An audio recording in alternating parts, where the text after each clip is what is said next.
लीजिए सुनिए प्रेमचंद की लिखी हुई कहानी नाग पूजा। प्रातःकाल था। आषाढ़ का पहला दोंगड़ा निकल गया था। कीट पतंग चारों तरफ रेंगते दिखाई देते थे।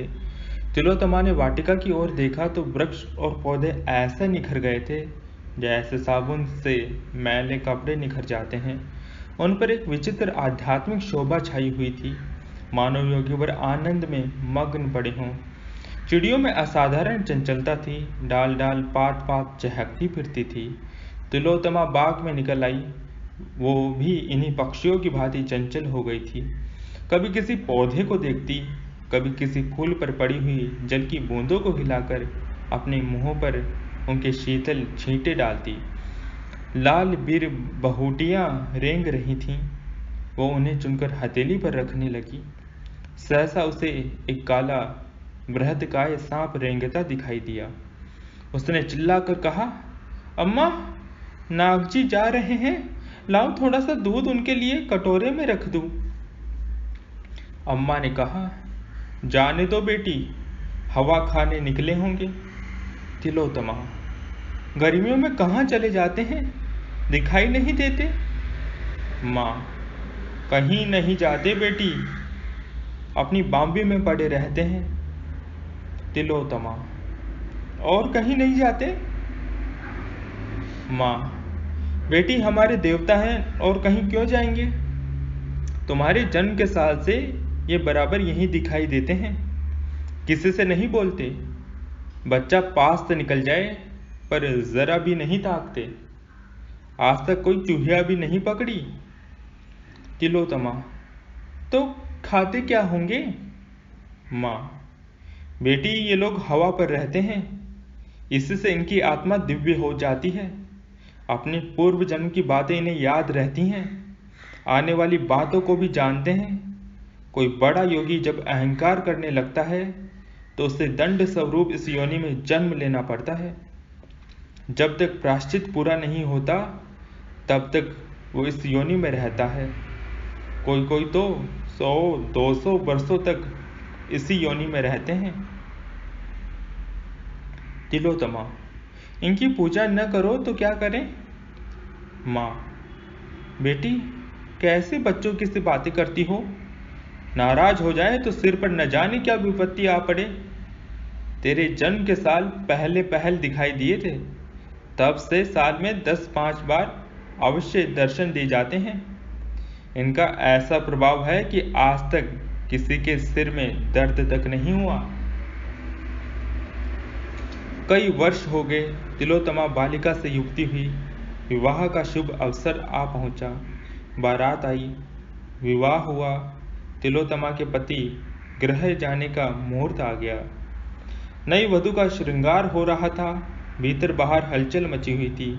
ऐसा जान पड़ता था भगदड़ पड़ी हुई है। तिलोत्तमा के हृदय में वियोग दुख की तरंगे उठ रही थी।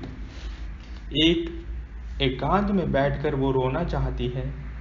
आज माता पिता, भाई बंद, सखियां सहेलियां सब छूट जाएंगी। फिर मालूम नहीं कब मिलने का संयोग हो। न जाने अब कैसे आदमियों से पाला पड़ेगा, न जाने उनका स्वभाव कैसा होगा, न जाने कैसा बर्ताव करेंगे। अम्मा की आंखें एक क्षण भी न थमेंगी। मैं एक दिन के लिए कहीं चली जाती थी तो वे रो रो कर व्यथित हो जाती थीं। अब वो जीवन पर्यंत का वियोग कैसे सहेंगी। उनके सिर में दर्द होता था तो जब तक मैं धीरे धीरे न मलूं, उन्हें किसी तरह कल चैन नहीं पड़ती थी। बाबूजी को पान बनाकर कौन देगा। मैं जब तक उनका भोजन न बनाऊं, उन्हें कोई चीज रुचती ही न थी। अब उनका भोजन कौन बनाएगा। मुझसे इनको देखे बिना कैसे रहा जाएगा। यहाँ जरा सिर में दर्द भी होता था तो अम्मा और बाबूजी घबरा जाते थे, तुरंत वैद्य हकीम आ जाते थे। वहाँ न जाने क्या होगा। भगवान, बंद घर में कैसे रहा जाएगा। न जाने वहाँ खुली छत है या नहीं। होगी भी तो मुझे कौन सोने देगा। भीतर घुट घुट कर मरूंगी। जगने में ज़रा देरी हो जाएगी तो ताने मिलेंगे।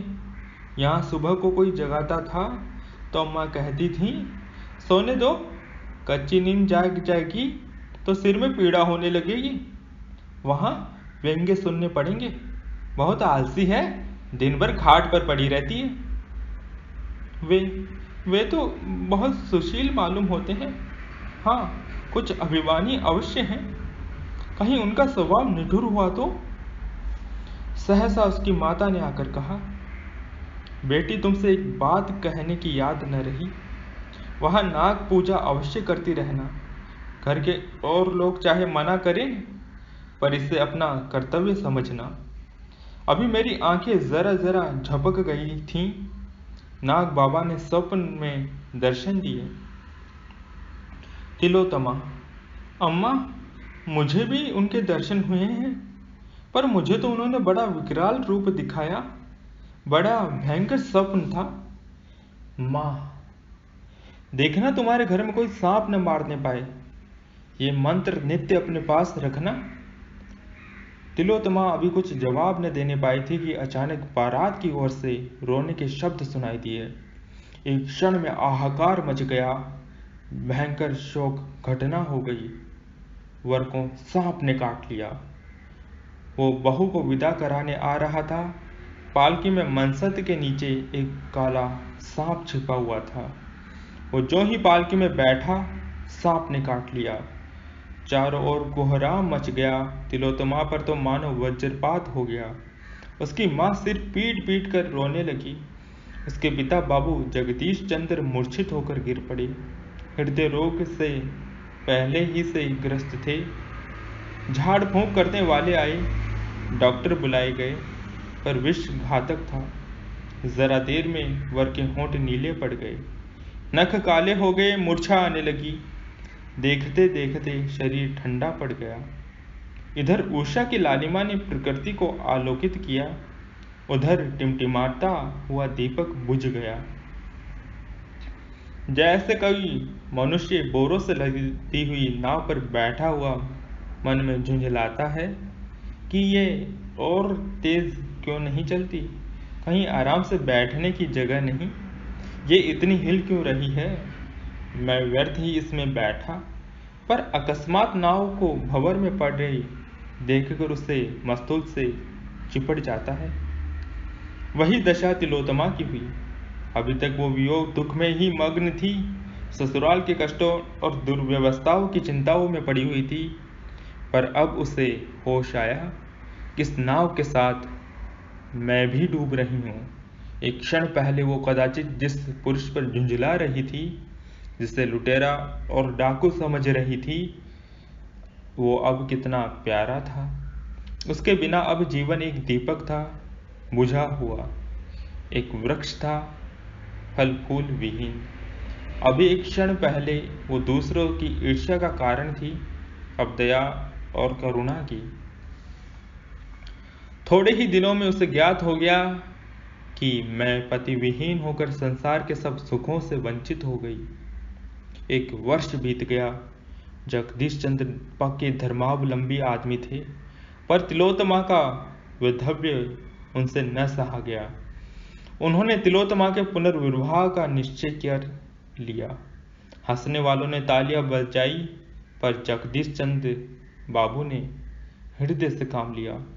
तिलोत्तमा पर सारा घर जान देता था। उसकी इच्छा के विरुद्ध कोई बात न होने पाती, यहाँ तक कि वो घर की मालकिन बना दी गई थी। सभी ध्यान रखते कि उसकी यादें ताजा न हो पाए, लेकिन उसके चेहरे पर उदासी छाई रहती थी, जिसे देखकर लोगों को दुख होता था। पहले तो माँ भी इस सामाजिक अत्याचार पर सहमत न हुई, लेकिन बिरादरी वालों का विरोध जो जो बढ़ता गया, उसका विरोध ढीला पड़ता गया। सिद्धांत रूप से तो प्राय किसी को आपत्ति न थी, किंतु उसे व्यवहार में लाने का साहस किसी में न था। कई महीनों के लगातार प्रयास के बाद एक कुलीन सिद्धांतवादी सुशिक्षित वर मिला। उसके घरवाली भी राजी हो गए। तिलोत्तमा को समाज में अपना नाम बिकते देखकर दुख होता था। वो मन में कुढ़ती थी कि पिताजी नाहक मेरे लिए समाज में नक्कू बने रहे हैं। अगर मेरे भाग्य में सुहाग लिखा होगा तो ये वज्र ही क्यों गिरता। उससे कभी कभी ऐसी शंका होती थी कि मैं फिर विधवा हो जाऊंगी। जब विवाह निश्चित हो गया और वो वर की तस्वीर उसके सामने आई तो उसकी आंखों में आंसू भर आए। चेहरे में कितनी सज्जनता, कितनी दृढ़ता, कितनी विचारशीलता टपकती थी। वो चित्र को लिए हुए माता के पास गई और शर्म से सिर झुकाकर बोली, अम्मा, मुझे मुंह तो न खोलना चाहिए, पर अवस्था ऐसी आ पड़ी है कि बिना मुंह खोले रहा नहीं जाता। आप बाबूजी को मना कर दें। मैं जिस दशा में हूँ संतुष्ट हूँ। मुझे ऐसा भय हो रहा है कि अब की बार फिर वही शोक घटना। माँ ने सहमी हुई आंखों से देखकर कहा, बेटी, कैसी अशगुन बात मुंह से निकाल रही हो। तुम्हारे मन में भय समा गया है, इसी से यह भ्रम हुआ है। जो होनी थी वो हो चुकी। अब क्या ईश्वर तुम्हारे पीछे पड़े ही रहेंगे। तिलोत्तमा, हाँ, मुझे तो ऐसा मालूम होता है। माँ, क्यों? तुम्हें ऐसी शंका क्यों होती है? तिलोत्तमा, न जाने क्यों, कोई मेरे मन में बैठा हुआ कह रहा है कि फिर अनिष्ट होगा। मैं प्राय नित्य डरावने स्वप्न देखा करती हूँ। रात को मुझे ऐसा जान पड़ता है कि कोई प्राणी जिसकी सूरत सांप से बहुत मिलती जुलती है मेरी चारपाई के चारों ओर घूमता है। मैं भय के मारी चुप्पी साध लेती हूँ, किसी से कुछ कहती नहीं। माँ ने समझा ये सब भ्रम है। विवाह की तिथि नियत हो गई। ये केवल तिलोत्तमा का पुनर्संस्कार न था, बल्कि समाज सुधार का एक क्रियात्मक उदाहरण था। समाज सुधारकों के दल दूर के विवाह में सम्मिलित होने के लिए आने लगे। विवाह वैदिक रीति से हुआ। मेहमानों ने खूब व्याख्यान दिए, पत्रों ने खूब आलोचनाएं की। बाबू जगदीश चंद्र के नैतिक साहस की सराहना होने लगी। तीसरे दिन वहू को विदा होने का मुहूर्त था। जनवासे में यथा साध्य रक्षा के सभी साधनों से काम किया गया था। बिजली की रोशनी से सारा जनवासा दिन सा हो गया था। भूमि पर रेंगती हुई चींटी भी दिखाई देती थी। केशों में न कहीं शिकन थी, न सिलवट और न झोल। शामियाने के चारों तरफ कन्नाते खड़ी कर दी गई थी। किसी तरफ से कीड़े मकोड़ों के आने की संभावना न थी, पर भावी प्रबल होती है। प्रातःकाल के 4 बजे थे। तारागणों की बारात विदा हो रही थी। बहू की विदाई की तैयारी हो रही थी। एक तरफ शहनाइयाँ बज रही थी, दूसरी तरफ से विलाप की आर्त ध्वनि उठ रही थी। पर तिलोत्तमा की आंखों में आंसू न थे। समय नाजुक था। वो किसी तरह घर से बाहर निकल जाना चाहती थी। उसके सिर पर तलवार लटक रही थी। रोने और सहेलियों से गले मिलने में कोई आनंद न था। जिस पर प्राणी का फोड़ा चिलक रहा हो, उसे जर्राह का घर बाग में सैर करने से ज्यादा अच्छा लगे तो क्या आश्चर्य है। वर को लोगों ने जगाया। बाजा बजने लगा।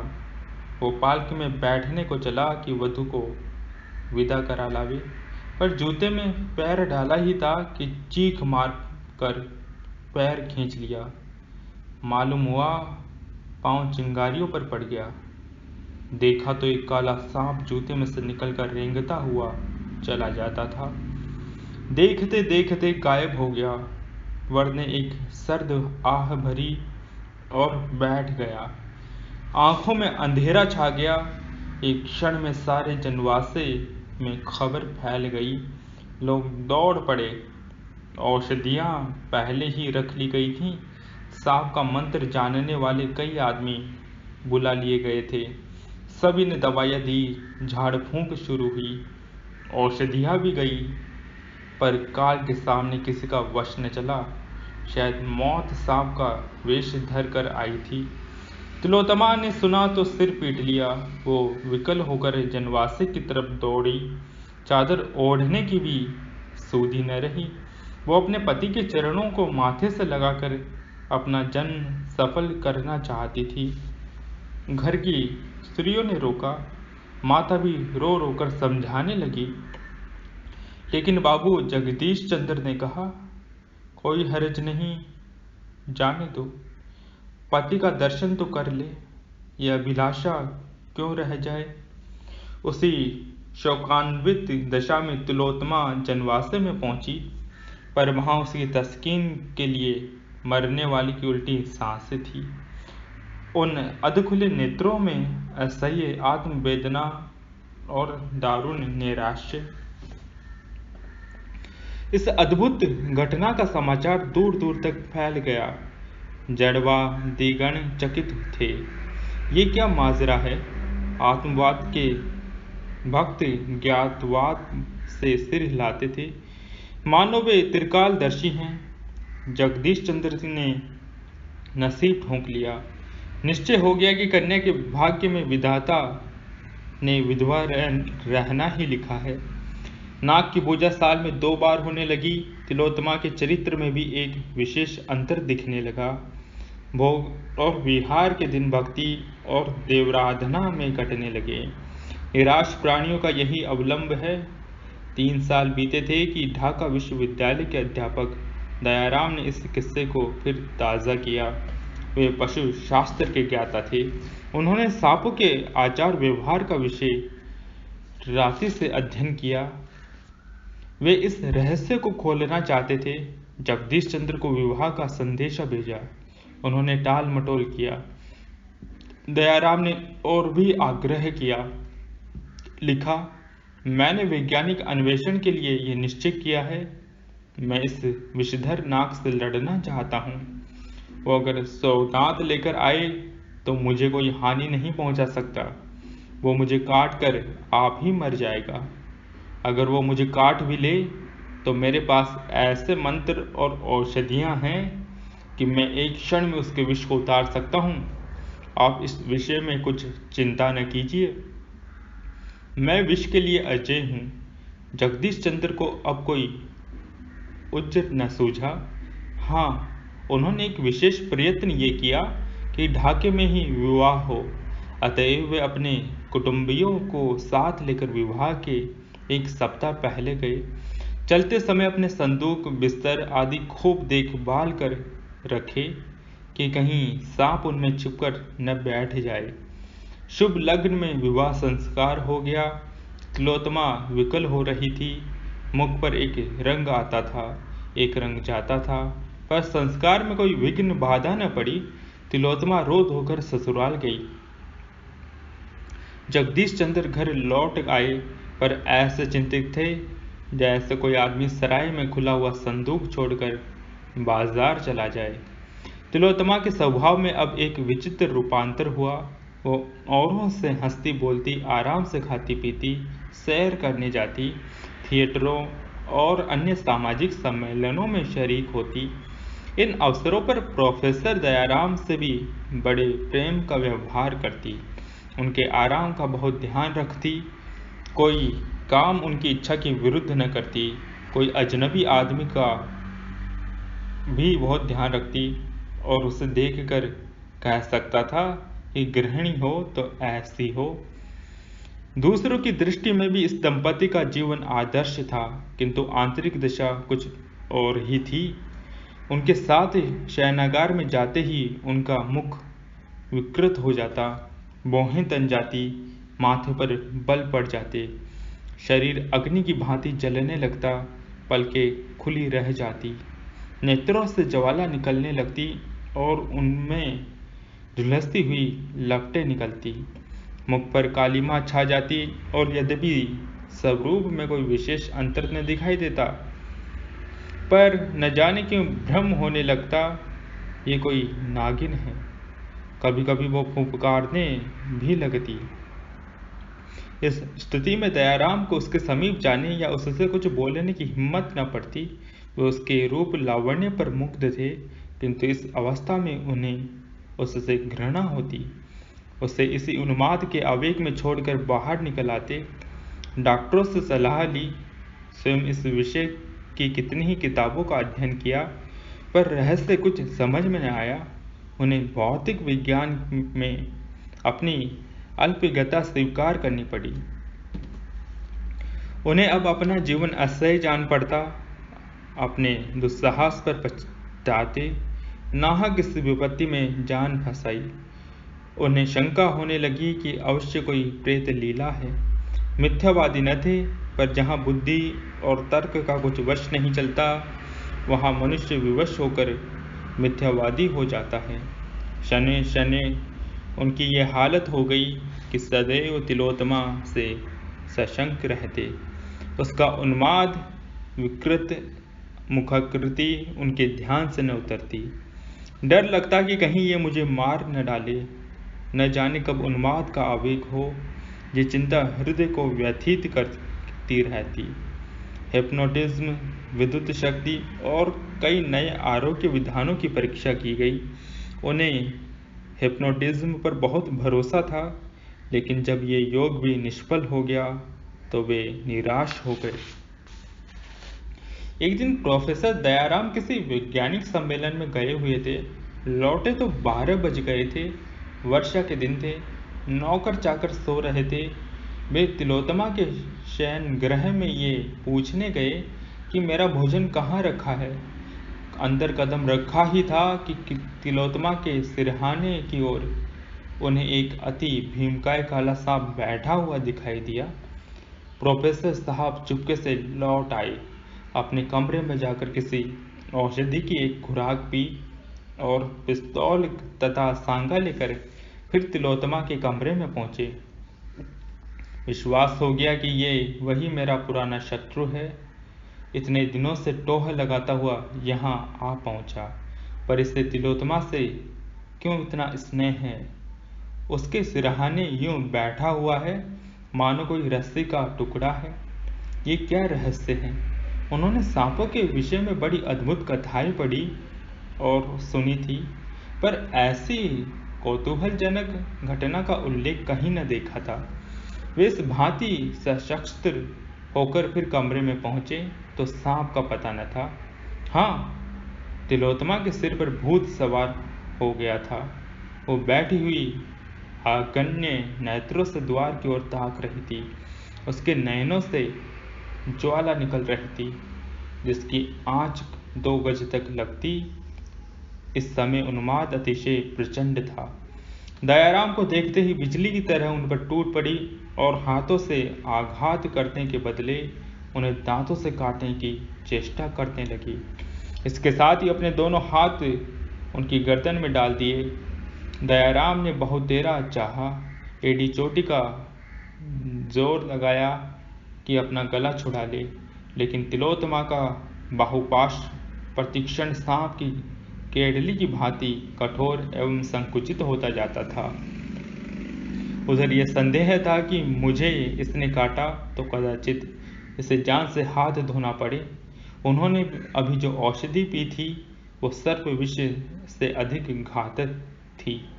इस दशा में उन्हें ये शोकमय विचार उत्पन्न हुआ, ये भी कोई जीवन है कि इस दंपति का उत्तरदायित्व तो सब सिर पर सवार, पर उसका सुख नाम का नहीं, उल्टे रात दिन जान का खटका।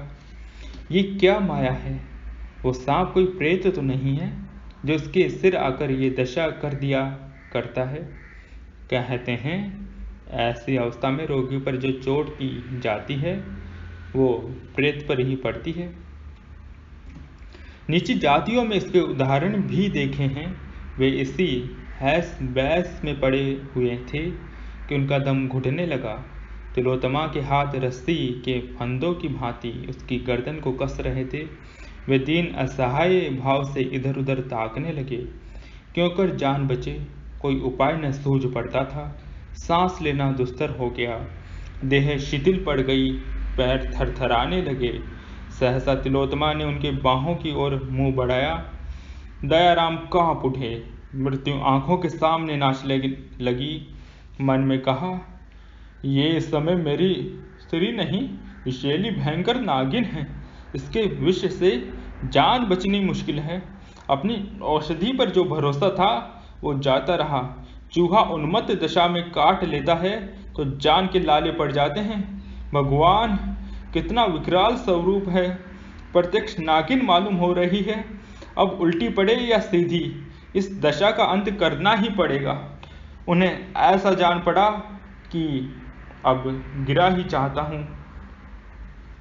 तिलोत्तमा बार बार सांपों की भांति फुंकार मारकर जीभ निकाले हुए उनकी ओर झपटती थी। एकाएक एक बड़े कर्कश स्वर में बोली, मूर्ख, तेरा इतना साहस कि तू इस सुंदरी से प्रेमालिंगन करे। ये कहकर वो बड़े वेग से काटने को दौड़ी। दयाराम का धैर्य जाता रहा। उन्होंने दाहिना हाथ सीधा किया और तिलोत्तमा की छाती पर पिस्तौल चला दिया। तिलोत्तमा पर कुछ असर न हुआ। उसकी बाहें और भी कड़ी हो गई, आंखों से चिंगारियां निकलने लगी। दयाराम ने दूसरी गोली दाग दी। ये चोट पूरी पड़ी। तिलोत्तमा का बाहुबंधन ढीला पड़ गया। एक क्षण में उसके हाथ नीचे को लटक गए, सिर झुक गया और वो भूमि पर गिर पड़ी। तब वो दृश्य देखने में आया जिसका उदाहरण कदाचित अलिफ लैला और चंद्रकांता में भी न मिले।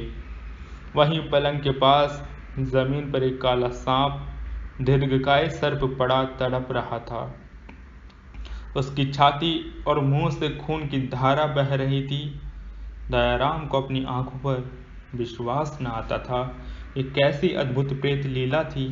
समस्या क्या है, किससे पूछूं? इस तिलिस्म को तोड़ने का प्रयत्न करता मेरे जीवन का एक कर्तव्य हो गया।